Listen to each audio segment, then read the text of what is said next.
একটা পুরুষ তখনই কান্না করে যখন নিজের জীবনকে বাজি রেখে পরিবারের জন্য কঠোর পরিশ্রম করে যায়, অথচ তাকে বোঝার মতো কেউ থাকে না।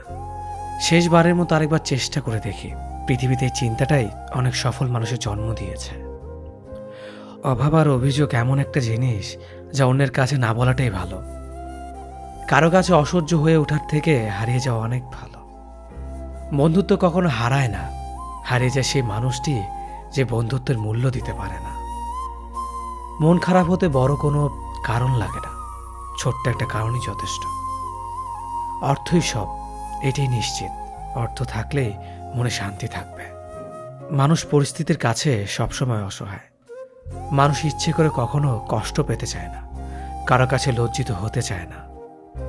কিন্তু ভালোবাসলে কষ্ট পেতে হবে যেন মানুষ ভালোবাসতে ভালোবাসে। জীবনে তারা বেশি কাঁদে যারা 10 জনকে নয়, একজনকে মন থেকে ভালোবাসে। পরিবারের সাথে ধৈর্য রাখা হলো ভালোবাসা, অন্য মানুষের সাথে ধৈর্য রাখা হলো সম্মান করা।